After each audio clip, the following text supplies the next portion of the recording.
Kelly Ayotte tried to fire New Hampshire's child advocate. She just uncovered a massive abuse scandal. So this should be a lot bigger news, I think. When the Office of the Child Advocate released a damning report last week alleging minors at the Sununu Youth Services Centers were being subjected to punitive jail like conditions, including an illegal restraint that broke a child's bone, it was the work of child advocate Cassandra Sanchez. Team visited the facility, interviewed children and staff, viewed security footage, and demanded the facility restore full school programming. So I guess they weren't running the school all the way.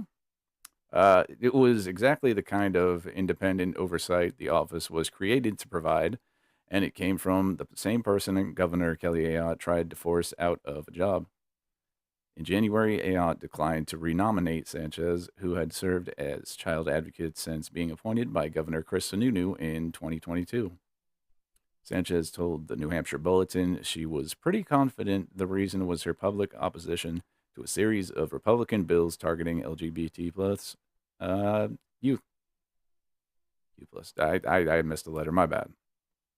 Uh, in 2024, Sanchez joined a coalition of LGBTQ plus advocates at a press conference opposing legislation that would ban gender affirming care for minors, ban transgender girls from playing on girls' sports teams, prohibit transgender children from using the restrooms that don't align with their sex at birth, and require public school teachers to disclose a child's sexuality to parents if asked.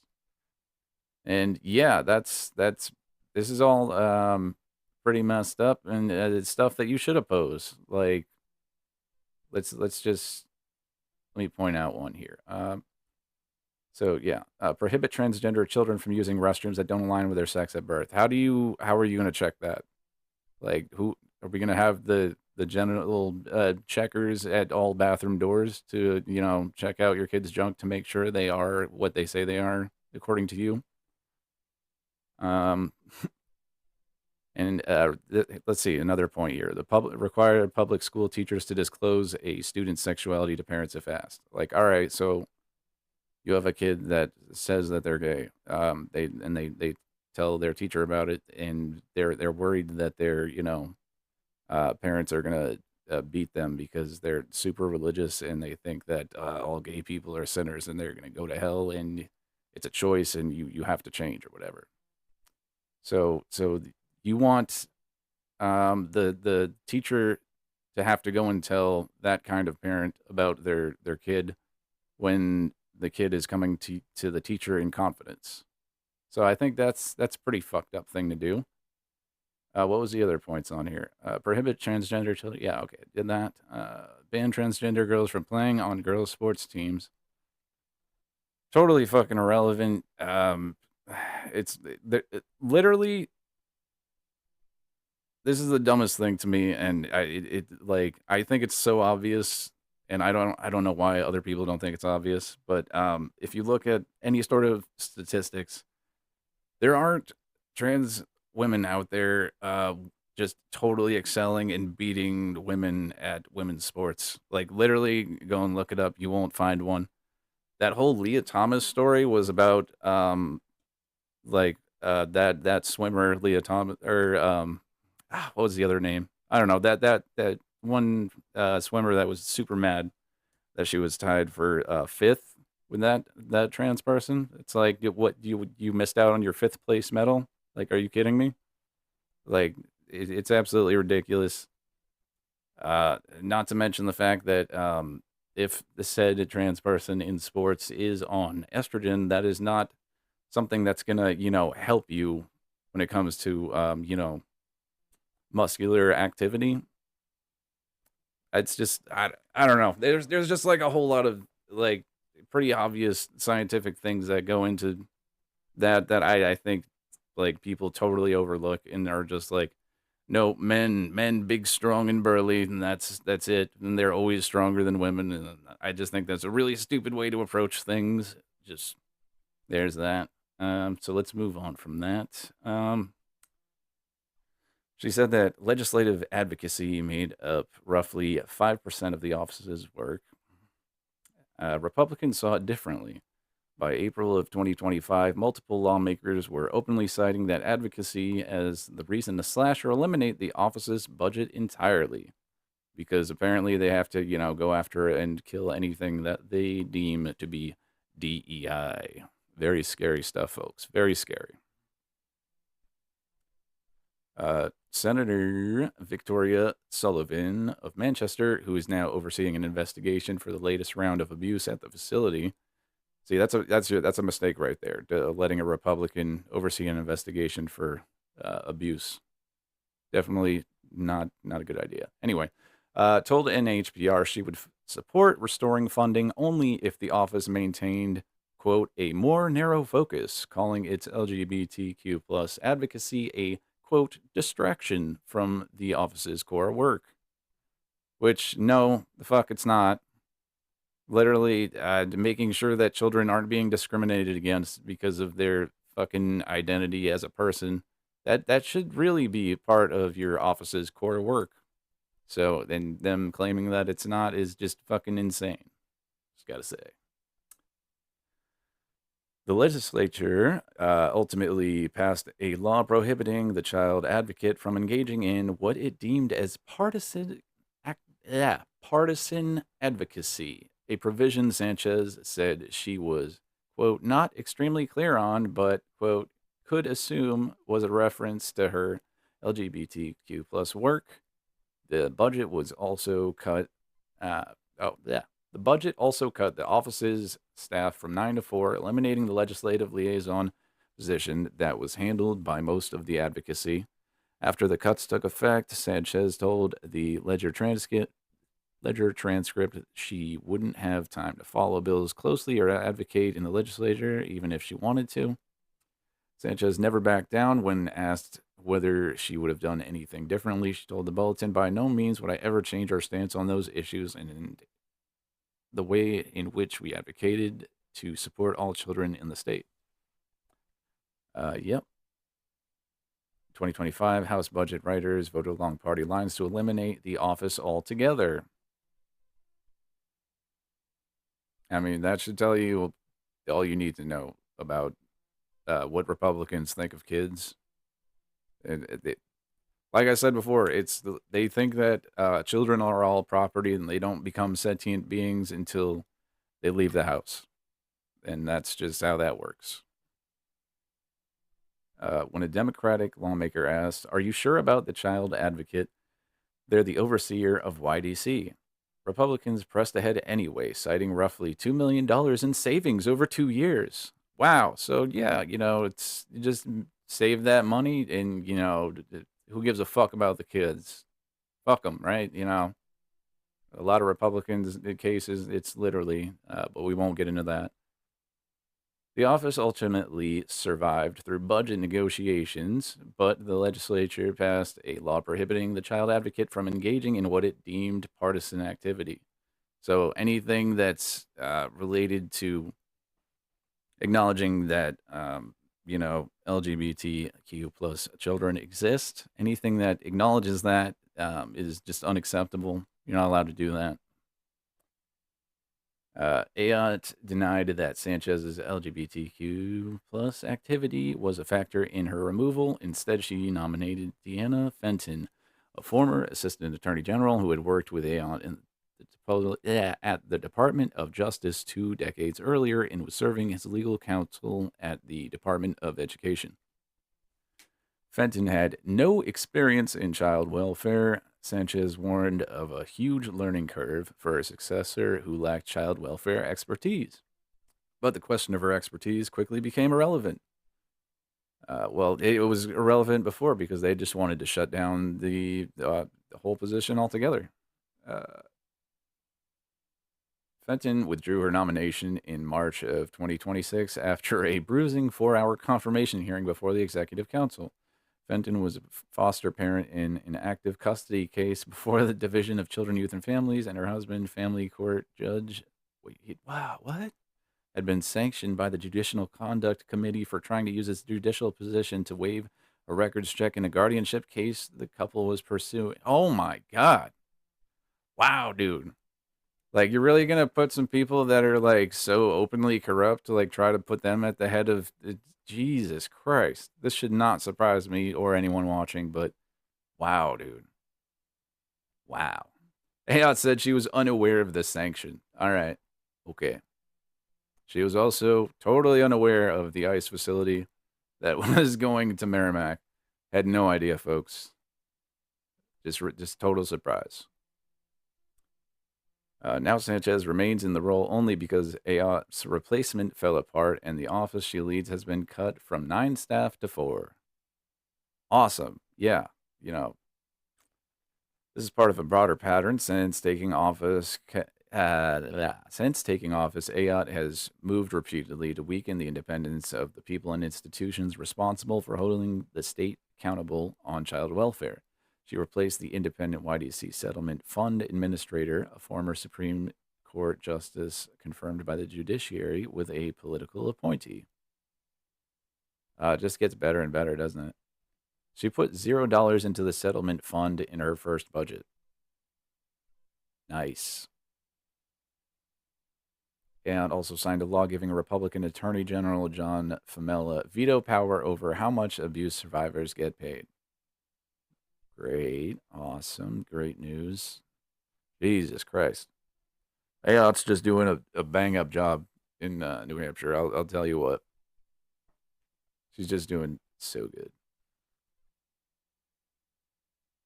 But yeah, luckily, you know, that person withdrew from the consideration. Pretty insane that they were up for that in the first place.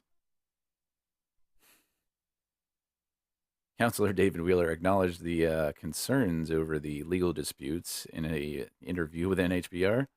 And they said, she's a good, competent person, but I think it boils down to the perception of mistrust. Being a foster parent and overseeing the division of child welfare oversight and her husband being a judge gives some bad optics. Yeah, no shit.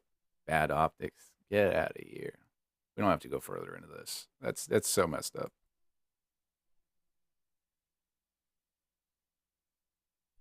But yeah, I guess, well, there was this part too. New scrutiny of New Hampshire Youth Detention Center focuses on physical restraint, military style training. So, I mean, I guess we really should probably go over this. So, this is YDC, you know, the Youth Detention Center that the earlier report was making reference to.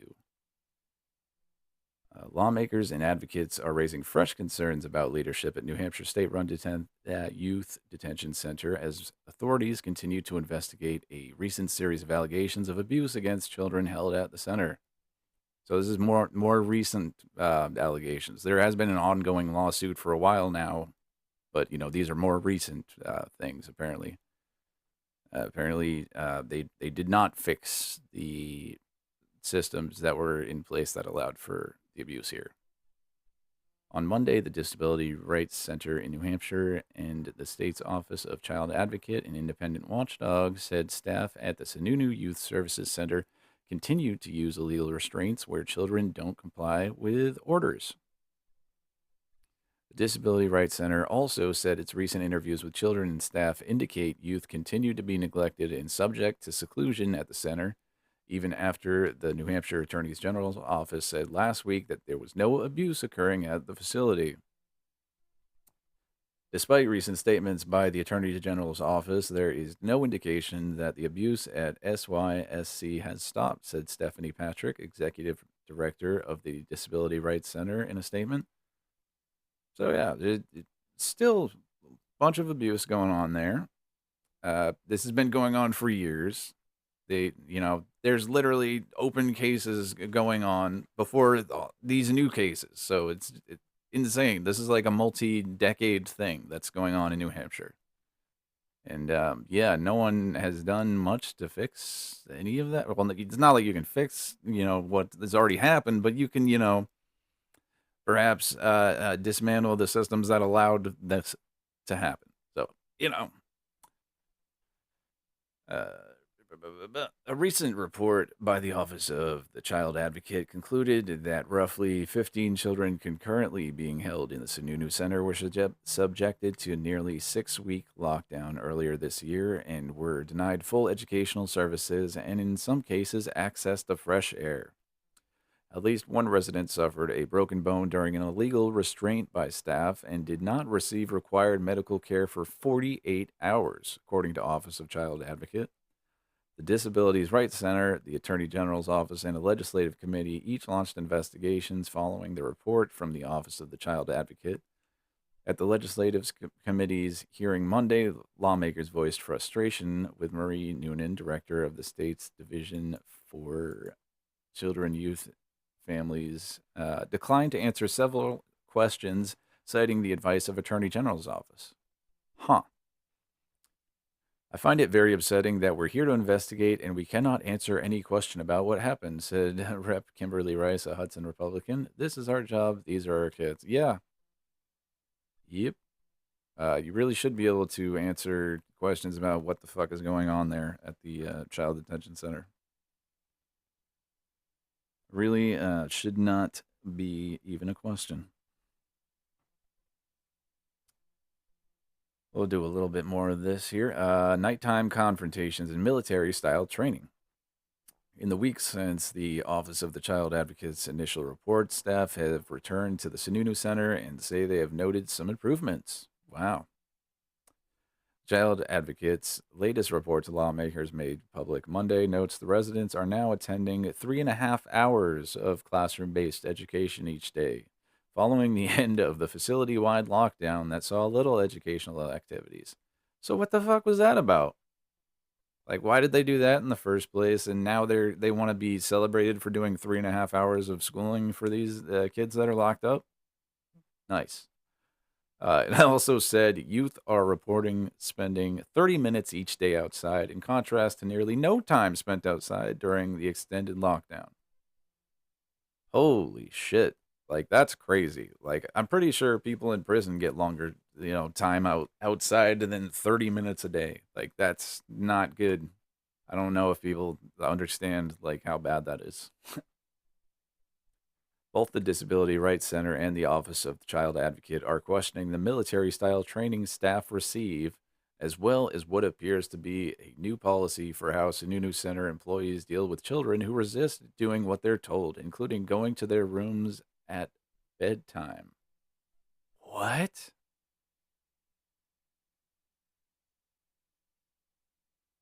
They said the policy risks making matters worse by escalating behaviors and leading to more restraints.